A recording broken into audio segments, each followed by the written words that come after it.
Hi friends, moms വേൾഡിലേക്ക് എല്ലാ കൂട്ടുകാർക്കും സ്വാഗതം. അപ്പോൾ ഞാനിന്ന് നല്ല ഒരു കപ്പയുടെ റെസിപ്പി ആയിട്ടാണ് വന്നേക്കുന്നത്. അപ്പോൾ 1 കിലോ കപ്പ ഞാൻ മേടിച്ചിട്ടുണ്ടായിരുന്നു. അപ്പോൾ അത് ഞാൻ പൊളിക്കുന്നൊന്നും കാണിക്കാൻ പറ്റില്ല കേട്ടോ, ഞാൻ വിട്ടുപോയി. അപ്പോൾ അത് ആ കപ്പയെല്ലാം പൊളിച്ചെടുത്ത് ഇതുപോലെ ചെറിയ ചെറിയ പീസായിട്ട് അരിഞ്ഞ് വെച്ചിട്ടുണ്ട്. അപ്പോൾ ഇതെന്നെ കഴുകി വൃത്തിയാക്കി എടുത്തിട്ടുണ്ട്. അപ്പോൾ ഞാൻ ഒരു പാത്രത്തിൽ വെള്ളം തിളയ്ക്കാനായിട്ട് വെച്ചിട്ടുണ്ട്. അപ്പോൾ ഇതുകൊണ്ട് തിളച്ച് തുടങ്ങിയപ്പോൾ ഈ കപ്പ നമുക്കതിലേക്ക് ഇട്ട് കൊടുക്കാം. ഇതിലേക്ക് കുറച്ച് മഞ്ഞൾപ്പൊടിയും ഉപ്പും കൂടി ഇട്ട് ഈ കപ്പ ഒന്ന് നമുക്ക് വേവിച്ചെടുക്കണം. നല്ലപോലെ വേവരുത്, ഒരുപാട് വെന്തുടയാത്ത രീതിയിൽ വേണം എടുക്കാൻ. അപ്പോൾ ആവശ്യത്തിനുള്ള ഉപ്പും കൂടി ഇട്ട് കൊടുത്ത് അടച്ച് വെച്ചിട്ടുണ്ട്.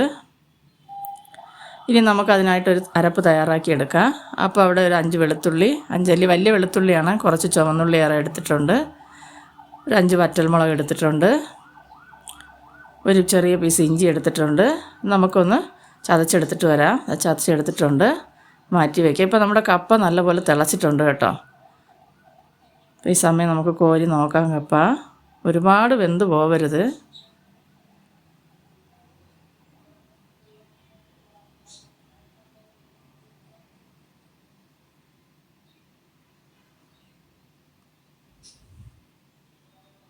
ഇപ്പോൾ ആവശ്യത്തിനുള്ള വെന്തിട്ടുണ്ട് കപ്പ.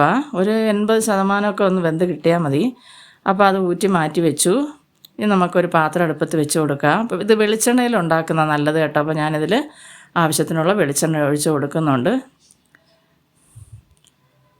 ഇപ്പോൾ 3.5 ടീസ്പൂണോളം ഞാൻ എടുത്തിട്ടുണ്ട് വെളിച്ചെണ്ണ. അതിലേക്ക് കടുക് ഇട്ട് കൊടുക്കാം. കടുക് ഒന്ന് പൊട്ടി വരട്ടെ. അപ്പോൾ നല്ല അടിപൊളി കിടുക്കാച്ചി ഒരു ഐറ്റം കേട്ടോ, ഉണ്ടാക്കി നോക്കണം എല്ലാവരും. അപ്പോൾ എൻ്റെ ചാനലിൽ കണ്ടുകൊണ്ടിരിക്കുമ്പോൾ നിങ്ങൾക്ക് ഇഷ്ടപ്പെടുവാണെന്ന് ലൈക്ക് ചെയ്യുക, ഒന്ന് സബ്സ്ക്രൈബ് ചെയ്യുക, നിങ്ങളുടെ പ്രിയപ്പെട്ടവർക്കെല്ലാം ഒന്ന് ഷെയർ ചെയ്ത് തന്നെ സപ്പോർട്ട് ചെയ്യുക. അപ്പോൾ അതിലേക്ക് ഒരു 3 വറ്റൽമുളകും 2 തണ്ട് കറിവേപ്പിലയും കൂടെ ഇട്ട് കൊടുത്തു. അതും കൂടെ ഒന്ന് മൂത്ത് വന്നതിന് ശേഷം ഒരു 3 സവാള, ചെറിയ സൈസാണ്, ഒരുപാട് വലിയ സവാളയല്ല, അതും കൂടെ നമുക്ക് ഇട്ട് കൊടുക്കാം. ഈ സവാളയ്ക്ക് ആവശ്യത്തിനുള്ള ഉപ്പിട്ട് കൊടുക്കാം. നമ്മൾ കപ്പയിൽ ഉപ്പിട്ടിട്ടുണ്ട്. അപ്പോൾ അരപ്പിന് വേണ്ടിയിട്ടുള്ളത് മാത്രം നമുക്ക് ചേർത്താൽ മതി, ഒരുപാട് ഉപ്പ് കൂടി പോകരുത്. അപ്പോൾ ഈ സവാള ഒന്ന് വാടി കിട്ടട്ടെ. അപ്പോൾ ഇതിലേക്ക് ഞാനൊരു 3-4 പച്ചമുളകും കൂടെ ഇതുപോലെ കീറി ഇട്ട് കൊടുക്കുന്നുണ്ട്. എരിവൊക്കെ അവരവരുടെ ഇഷ്ടത്തിനനുസരിച്ച് കൂട്ടുകയും കുറയ്ക്കുകയൊക്കെ ചെയ്യാം കേട്ടോ. എരിവ് ഇഷ്ടമില്ലാത്തൊരു ഒത്തിരി പേരുണ്ട്. അപ്പോൾ എന്നോട് പറയുന്നവരുണ്ട്, വീഡിയോയിൽ ഒത്തിരി എരിവാണല്ലോ എന്ന് പറയുന്നവരുണ്ട്. അപ്പോൾ എരിവൊക്കെ നിങ്ങൾക്ക് ഇഷ്ടമുള്ള പോലെ കൂട്ടുകയും കുറയ്ക്കുകയൊക്കെ ചെയ്യുക. ഇവിടെ എല്ലാവർക്കും ഇച്ചിരി ഇഷ്ടമാണ്. അപ്പോൾ അതുകൊണ്ട് ഞാൻ അങ്ങനെ ഉണ്ടാക്കുന്നതെന്നുള്ളതേ ഉള്ളൂ. ഇപ്പോൾ ഇനി ഇതിലേക്ക് ഞാൻ ചതച്ച് വെച്ചിരുന്ന ഇഞ്ചി, വെളുത്തുള്ളി, ചുമന്നുള്ളിയൊക്കെ ഇല്ലേ, അതിട്ട് കൊടുത്തിട്ടുണ്ട്. അപ്പോൾ ഇത് നല്ലപോലെ വാടി മൊരിഞ്ഞ് കിട്ടണം. അപ്പോൾ അതുവരെ ഒന്ന് നമുക്ക് നല്ലപോലെ ഒന്ന് ഇളക്കി കൊടുക്കാം. അപ്പോൾ നല്ലൊരു മണം വരും കേട്ടോ, ഈ ഇഞ്ചിയുടെയും വെളുത്തുള്ളിയുടെയും ആ ചുമന്നുള്ളിയുടെ ഒക്കെ മണം ഉണ്ടല്ലോ, ഒരു രക്ഷയില്ല. ഇങ്ങനെ നമ്മളത് വഴറ്റിയെടുക്കുമ്പോൾ വരുന്ന ആ മണം. അപ്പോൾ നല്ലപോലെ വഴറ്റിയതിന് ശേഷം നമുക്ക് ഒരല്പം മഞ്ഞൾപ്പൊടി, നമ്മൾ കപ്പയിൽ മഞ്ഞൾപ്പൊടി ഇട്ടിട്ടുണ്ട്. അപ്പോൾ ഈ അരപ്പിന് ആവശ്യത്തിന് ഇച്ചിരി മഞ്ഞൾപ്പൊടി ചേർത്ത് കൊടുക്കാം. ഇനി നമുക്ക് കാശ്മീരി മുളക് പൊടിയാണ് ഞാൻ എടുത്തേക്കുന്നത് കേട്ടോ. അതൊരു 1.5 ടീസ്പൂൺ ഞാൻ എടുത്തിട്ടുണ്ട്.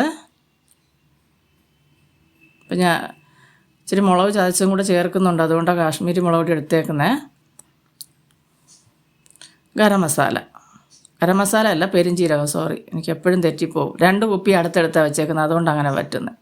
അപ്പോൾ ഇനി ഇതിലേക്ക് കുറച്ച് മീറ്റ് മസാലയും കൂടെ ഞാൻ ഇട്ട് കൊടുത്തിട്ടുണ്ട്.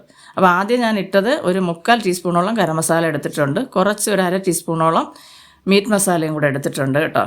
അപ്പോൾ ഇത് വേണമെന്നുള്ളവർ ഇട്ടാൽ മതി, വേണ്ടാത്തവർ അത് ഒഴിവാക്കുക. അപ്പോൾ നല്ലൊരു മണമൊക്കെ കിട്ടാൻ വേണ്ടിയിട്ട് ഞാനത് അങ്ങനെ ചെയ്യുന്നതാണ്. അപ്പോൾ ഇതുപോലെ നമുക്ക് ഇനി ആ പൊടിയുടെ എല്ലാം പച്ചമണം ഒന്ന് മാറിക്കിട്ടണം.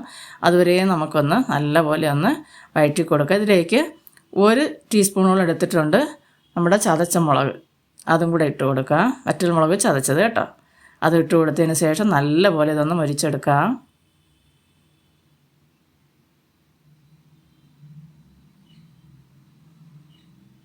ഇനി ഇതിലേക്ക് നമ്മൾ ഊറ്റി വെച്ചിട്ടുള്ള കപ്പ കണ്ടോ, വെന്ത് ഉടഞ്ഞിട്ടൊന്നുമില്ല കേട്ടോ. അങ്ങനെ വേണം നമ്മൾ ഊറ്റിയെടുക്കാൻ, അല്ലെങ്കിൽ പിന്നെ കുഴഞ്ഞു പോകും, വേറൊരു രുചി ഇതാലാവും. പക്ഷേ എനിക്കിങ്ങനെ ഇഷ്ടം, കുഴച്ചെടുക്കുക എന്നുള്ളവർക്ക് അങ്ങനെ എടുക്കാം. ഞാൻ എൻ്റെ അഭിപ്രായമാണ് കേട്ടോ പറഞ്ഞേ. അപ്പോൾ ഇനി നമുക്കിത് നല്ലപോലെ ഒന്ന് മിക്സാക്കി എടുക്കണം. ഈ മുളകും ഈ സവാളയും ഈ അരപ്പും എല്ലാം ഈ കപ്പയിൽ നല്ല പോലെ ഒന്ന് പുരണ്ട് കിട്ടണം, നല്ല പോലെ ഒന്ന് യോജിപ്പിച്ചെടുക്കണം. അതിനായിട്ടൊന്ന് ഇളക്കി കൊടുക്കാം നമുക്ക്. അപ്പോൾ നല്ല സൂപ്പർ ടേസ്റ്റാണ് കേട്ടോ ചോറിൻ്റെ കൂടെ കഴിക്കാൻ. അടിപൊളി സാധനമാണ്. അപ്പോൾ ഒന്ന് ഉണ്ടാക്കി നോക്കുക, അതേ എനിക്ക് പറയാനുള്ളൂ. ഉണ്ടാക്കി നോക്കിയാലല്ലേ നിങ്ങൾക്ക് അറിയത്തുള്ളൂ ഇതിൻ്റെ ടേസ്റ്റ്. ഞാൻ പറയുമ്പോൾ അത്ര അങ്ങോട്ട് ചിലപ്പോൾ ആരും വിശ്വസിക്കണമെന്നൊന്നുമില്ല. അടിപൊളി ടേസ്റ്റ് എന്ന് പറഞ്ഞാൽ അടിപൊളി ടേസ്റ്റാണ്. അപ്പോൾ ഇതിങ്ങനെ ചോറിൻ്റെ കൂടെ കഴിക്കാൻ മാത്രമല്ല ഉണ്ടല്ലോ, കട്ടൻ ചായ ഇട്ടിട്ട് ചൂട് കട്ടൻ ചായയുടെ കൂടെ ഇതൊന്ന് കോരി കഴിച്ച് നോക്കി എന്ത് ടേസ്റ്റാണെന്നറിയാമോ. അതിൻ്റെയൊക്കെ രുചിയൊന്നും മറ്റൊന്നിനും കിട്ടത്തില്ല. അപ്പോൾ ഞാനിതൊരു 5 മിനിറ്റ് ഇതുപോലെ ഒന്ന് അടച്ച് വെച്ച് കൊടുത്തിട്ടുണ്ട്. ഇനി നമുക്ക് വീണ്ടും അതുപോലെ ഒന്ന് ഇളക്കി നല്ലപോലെ ഒന്ന് മിക്സാക്കി എടുക്കണം. സൂപ്പറാണെന്ന് പറഞ്ഞാൽ സൂപ്പറാണ് കേട്ടോ. നാടൻ ഭക്ഷണത്തിനുണ്ടല്ലോ ഒരു പ്രത്യേക ടേസ്റ്റും രുചി. അത് കഴിക്കുന്നുണ്ടാവാം നമുക്കതിനോട് അത്രയും താല്പര്യം ഇല്ലാത്തവരും ഉണ്ടാവും, പക്ഷേ എന്നാൽ അതിൻ്റെ ടേസ്റ്റ് മറ്റൊന്നിനും വരത്തില്ല. വീണ്ടും ഞാൻ കുറച്ച് നേരം കൂടെ ഒന്ന് അടച്ച് വെച്ചിട്ടുണ്ടായിരുന്നു. അപ്പോൾ അത് വീഡിയോ എല്ലാം ഫുള്ള് നമ്മൾ കാണിക്കാൻ ഒത്തിരി ലെന്തിയായി പോകും, അതുകൊണ്ട് അങ്ങനെ ചെയ്യാത്ത കേട്ടോ. ഇപ്പോൾ അതാണ്ട കണ്ടോ, അയ്യോ എന്തോ രുചിയാണെന്നറിയാമോ, സൂപ്പർ രുചിയാണ്. അപ്പോൾ ഇതുപോലെ ഒന്ന് ഇളക്കി മാറ്റി ഇനി നമുക്കിത് വാങ്ങി വയ്ക്കാം. കണ്ടോ, അടിപൊളി ടേസ്റ്റിലുള്ള നമ്മുടെ എന്താ പറയാനാ ഇത് കപ്പ മെഴുക്കുവരട്ടിയാണ് കേട്ടോ. സൂപ്പർ മെഴുക്കുവരട്ടിയാണ്. അപ്പോൾ ഞാൻ 1 കിലോ എടുത്തിട്ടുണ്ട് കേട്ടോ. അപ്പോൾ റെഡിയാക്കി എടുത്തിട്ടുണ്ട്. കട്ടൻ ചായയുടെ ഒക്കെ കൂടെ ഒന്ന് കൂട്ടി കഴിച്ച് നോക്കണം എൻ്റെ പൊന്നോ, ഒരു രക്ഷയില്ല. അതിൻ്റെയൊക്കെ ആ ടേസ്റ്റ് പറഞ്ഞറിയിക്കാൻ എത്ര നാവെടുത്താലും പറ്റത്തില്ല, അത്രയ്ക്കുണ്ട് അതിൻ്റെ ടേസ്റ്റ് കേട്ടോ. അപ്പോൾ എല്ലാവരും ഒന്ന് ഉണ്ടാക്കി നോക്കിയിട്ട് നിങ്ങളുടെ അഭിപ്രായങ്ങളൊക്കെ കമൻറ്റായിട്ട് അറിയിക്കുക. ലൈക്ക് ചെയ്തിട്ടൊന്ന് കാണണേ. ഒരുപാട് പേര് ലൈക്ക് ചെയ്യുന്നില്ല, എന്താണെന്ന് എനിക്ക് അറിയത്തില്ല. അപ്പോൾ ഒന്ന് ലൈക്ക് ചെയ്യണം പ്ലീസ്. അപ്പോൾ അടുത്തൊരു വീഡിയോ ആയിട്ട് കാണുന്നത് വരെയും ബായ്.